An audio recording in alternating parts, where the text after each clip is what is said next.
Welcome to the Dark Lord's Dispatch podcast. From the desk of Satan, Prince of Darkness, CEO of Hell Enterprises, Hell's Throne Room, Friday, November 14th, 2025. Satire disclaimer. Before Satan explains why his demons came back from therapy just to watch the Deputy Attorney General declare literal war on federal judges, let's be crystal fucking clear. This is satire, as in not real news. Satan isn't actually watching Todd Blanche recruit hungry and thirsty young lawyers to fight activist judges like it's the fucking Crusades. The Prince of Darkness hasn't really been tracking a zero-experience prosecutor who charged Comey with lying about Person A when he was asked about Person B.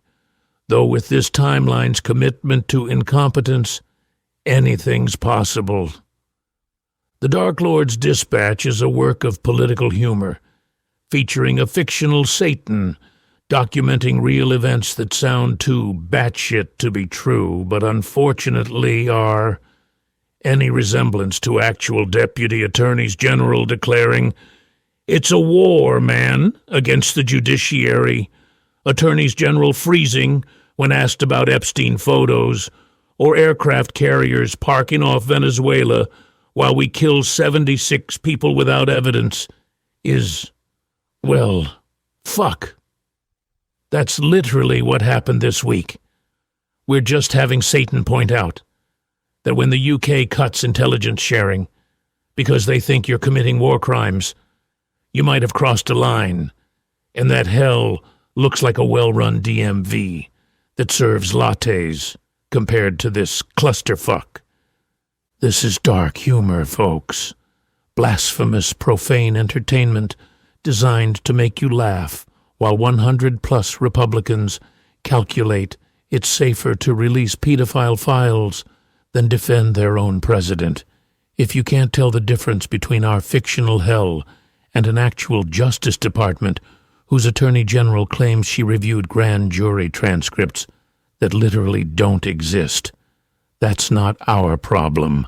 That's America's. Still here? Good. Remember, the real demons aren't in therapy in our fictional hell. They're in the actual administration, with the Deputy AG recruiting soldiers for judicial warfare, while his hand-picked prosecutor fumbles indictments so badly that judges have to explain the evidence she swears she reviewed doesn't actually exist in this reality.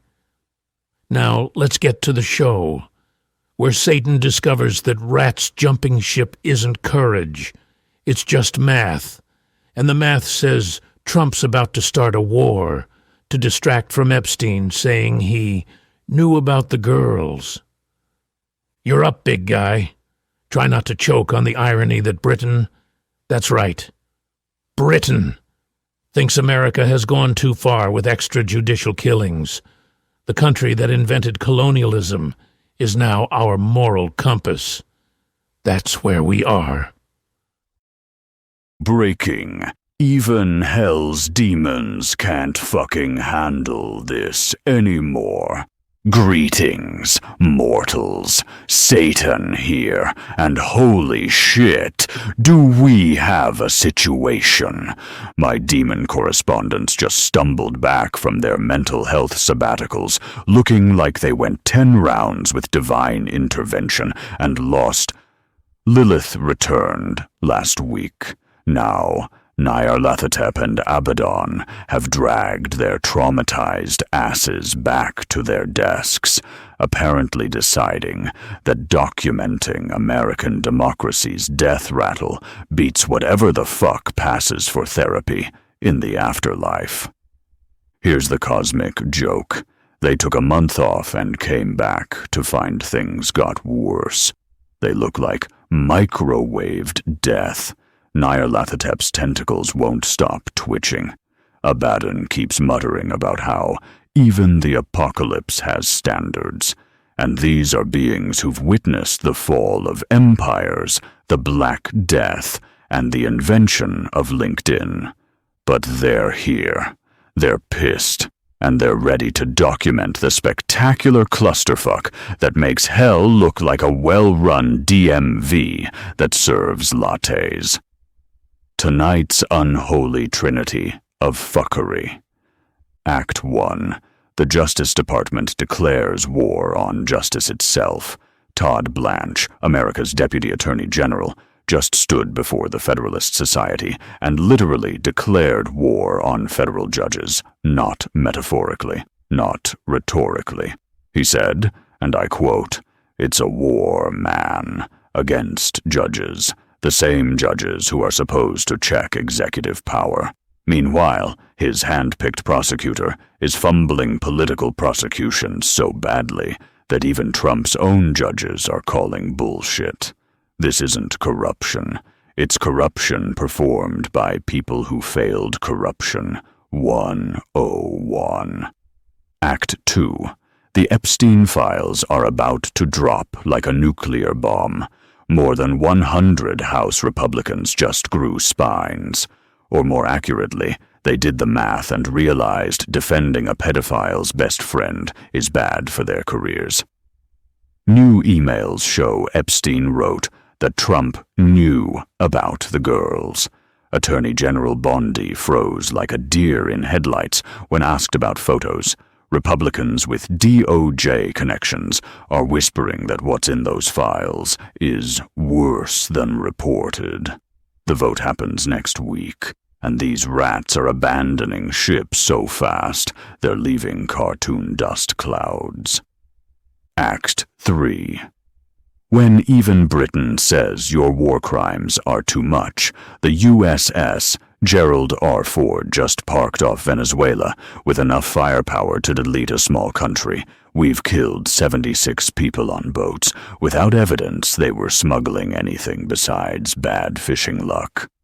And now the UK, Canada, and Colombia have all cut intelligence sharing because they think we're committing war crimes. When Britain won't back your military adventure, you've achieved a special level of fucked. These are the people who colonized half the planet, and they're calling you excessive. Here's what connects this unholy trinity. A cornered animal with nuclear codes. Trump's got 1 year before midterms turn him into a lame duck with dentures. The Epstein files House vote drops next week. His own party's calculating whether loyalty or survival matters more. Spoiler alert, it's always survival, you naive fucks.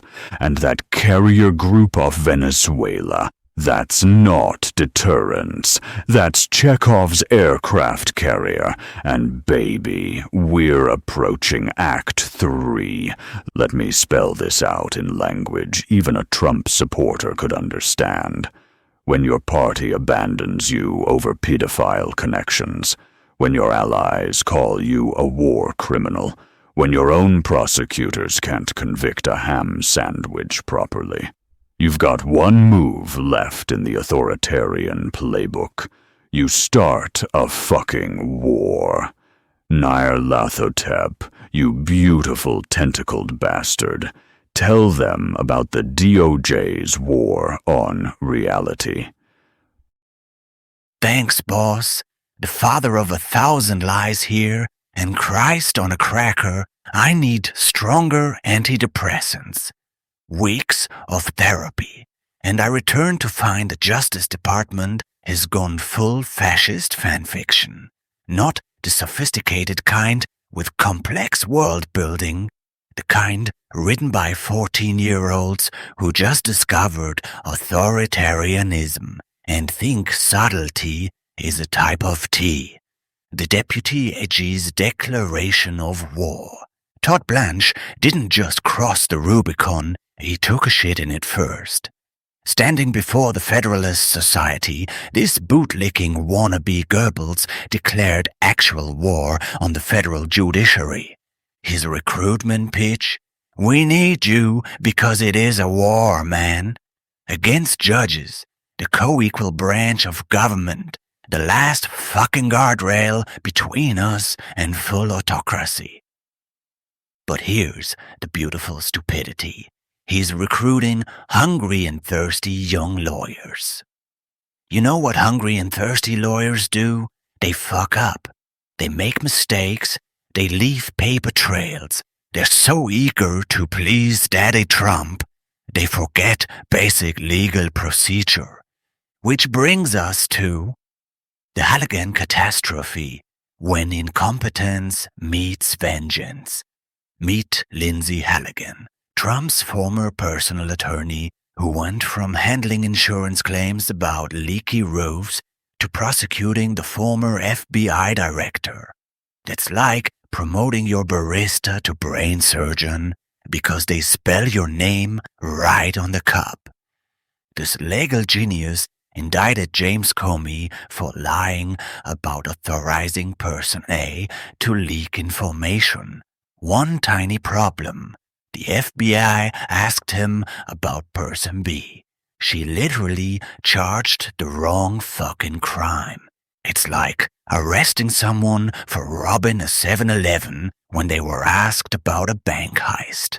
Except instead of convenience store theft, it's the former FBI director. And instead of a simple mistake, it's prosecutorial malpractice that would get a first-year law student expelled. The missing evidence that never existed. The Comey case's Judge Curry dropped a bomb this week. Parts of the grand jury transcript are missing. Not classified, not sealed. Missing, as in they don't exist. Iggy Bondi claimed she reviewed everything to justify Halligan's appointment. The judge basically called her a liar in legal speak, stating she could not have reviewed materials that don't fucking exist. This is what happens when you staff your coup with people whose main qualification is tongue-bathing Trump's taint on Twitter X. They can't even fabricate evidence properly. Hell, at least when I spread lies, I make sure they're internally consistent. 50 former federal judges, including Reagan appointees, condemned Blanche's war rhetoric. One called it not only inflammatory, it's constitutionally damaging. But that's the point, isn't it? They're not trying to win legal arguments. They're trying to destroy the system that requires legal arguments. They're burning down the courthouse while standing inside it, too stupid to realize they're going to burn too. The Justice Department isn't seeking justice anymore. It's seeking vengeance delivered by incompetents who couldn't prosecute a parking ticket without committing 3 felonies in the process. Now to you, Lilith. Try not to set anything on fire. Lilith's Feminist Rage Report. The rats abandon the sinking pedophile. Hell's first feminist here, and holy fuck. Watching Republicans suddenly discover their spines is like watching roaches suddenly discover they have standards about garbage. More than 100 House Republicans are about to vote to release the Epstein files. Let me be crystal fucking clear. These aren't heroes. These are political calculators who finally realize defending a pedophile's golf buddy is bad for the brand. The emails that dropped this week? They're not allegations. They're Epstein's own words. Of course, Trump knew about the girls as he asked Ghislaine to stop. The dog that hasn't barked. That's what Epstein called Trump. The loudmouth who attacks everyone stayed silent about the child trafficker who had receipts. I have met some very bad people, none as bad as Trump. When Jeffrey fucking Epstein thinks you're the worst person he knows, you've achieved something special in the annals of human garbage. Bondi's blue screen of death. Watch the video of A.G. Bondi being asked about the photos. Watch her face. That's not political calculation. That's the face of someone who's seen what's in those files and knows it's about to destroy everything. Senator Whitehouse asked a simple question. Did the FBI find those photographs? Bondi's response? Nothing. Silence. The kind of silence that screams guilt, louder than any confession. Republicans saw that silence and did what rats do best. They jumped. Nancy Mace, sexual assault survivor, got a personal call from Trump begging her to withdraw her signature. His exact words, "Only a very bad or stupid Republican would fall into that trap." Her response? She texted CNN. "The work is too important. I will never turn my back on other survivors." You know what that is? That's a Republican woman telling Trump to fuck himself in language polite enough for CNN. When even MAGA women won't defend you on child trafficking, you've lost the plot. The 100 who said no.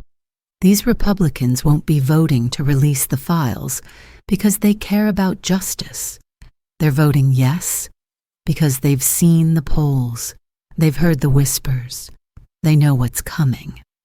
When journalist Michael Wolff says he saw photos of Trump with half-naked young girls in his lap, when Epstein's own emails confirm Trump knew, when your own attorney general can't deny evidence exists, even the most craven politicians start doing math. The calculation is simple. Is Trump's endorsement worth being forever linked to child sex trafficking? 100 Republicans decided no. That's not courage. That's survival instinct. Next week, when this vote happens, when Trump watches his own party abandon him on the most toxic issue in politics, remember what cornered predators do. They lash out. They attack. They try to change the subject with something bigger, like a war. Abaddon, tell them about the floating killing machine parked off Venezuela. Abaddon's War Crimes Weekly. When your allies say you've gone full Nazi. Angel of the Abyss here. Back from trying to forget humanity exists, only to find you've made existence worse than forgetting. The floating declaration of war. The USS Gerald Ford isn't just an aircraft carrier. It's a 100,000-ton fuck you to international law. Parked off Venezuela like a drunk uncle at Thanksgiving who brought his gun collection. This nuclear-powered sovereignty destroyer carries more firepower than some nations' entire militaries. 75 warplanes, 5,000 sailors. Enough ordnance to turn Caracas into a parking lot. The official reason? Counter-narcotics. Right. And I took a mental health break to work on my tan. The body count. Nobody's counting. 76 people. That's how many we've killed on boats in international waters. No trial, no evidence, no fucking probable cause beyond that boat looks suspicious. We're drone striking fishing vessels and calling it drug enforcement. We're committing extrajudicial killings and calling it Homeland Security. We're murdering people in international waters and calling it justice. Secretary of War Pete Sieg Heil Hegseth, yes, that happened, bragged about killing these cartel terrorists on social media. Except we haven't provided evidence that a single boat was carrying drugs. Not one. When Britain calls you a war criminal, the UK cut intelligence sharing. Let that sink in. The nation that invented modern imperialism, that conquered a quarter of the planet, that still won't return stolen artifacts, looked at our operations and said, that's too much, even for us. Canada backed away like we have diplomatic leprosy. Colombia's president called us murderers and imposed sanctions. When your neighbors think you're the violent psychopath on the block, maybe you're the fucking problem. Admiral Halsey, head of Southern Command, tried to resign. The military commander responsible for the region wanted out. Rather than execute these orders, Trump wouldn't let him quit. You can't resign from war crimes, apparently. The Venezuela equation. Here's the math that should terrify you. 1 aircraft carrier plus 76 dead without evidence, plus international condemnation, plus Epstein files dropping, plus 100 Republicans abandoning ship equals wag the fucking dog. Venezuela has 200,000 troops mobilized. They have Russian anti-aircraft systems. They've promised to make it America's Afghanistan, the sequel, if we invade. Trump doesn't care. He needs a distraction bigger than pedophile connections. He needs rally around the flag unity. He needs dead Americans on TV to make Republicans choose between supporting troops or opposing him. The carriers in position. The legal justifications are being manufactured. The drums are beating when that Epstein vote happens, when those files start leaking, when Trump's name appears next to "knew about the girls." Watch Venezuela. Because nothing distracts from child sex trafficking like starting a war that kills other people's children. Back to you, boss. Try not to break anything.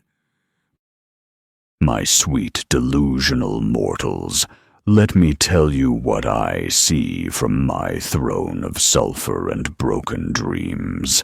I see rats, hundreds of them, Republicans who defended insurrection, who justified family separation, who applauded Muslim bans, suddenly discovering their red line is documented pedophilia, not because they grew consciences, those atrophied decades ago, but because they can read polling data.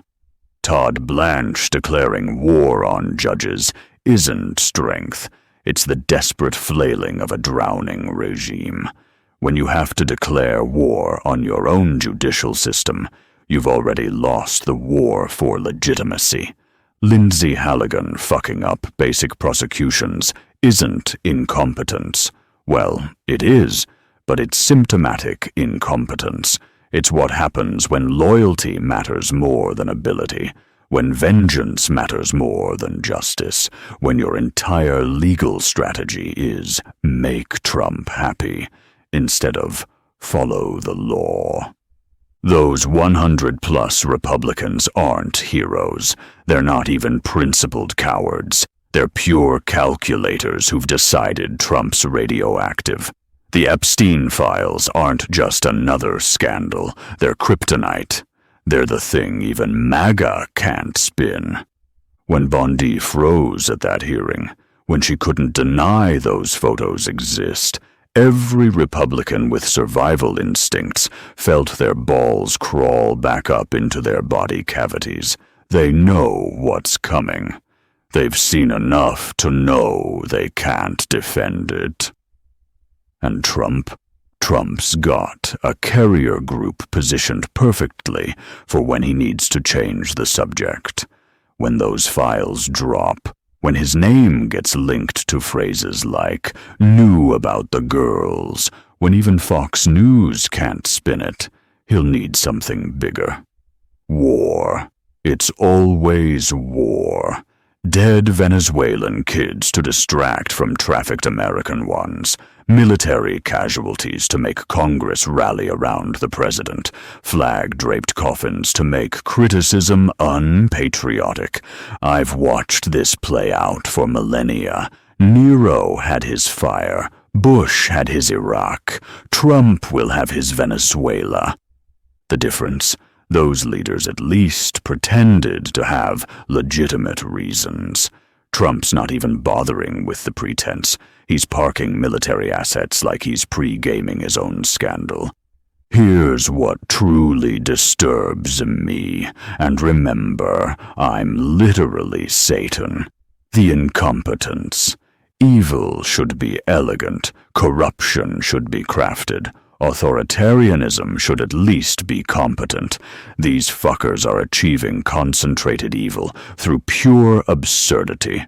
They're destroying democracy, not through brilliant manipulation, but through ham-fisted bungling that somehow works because everyone's too exhausted to stop them.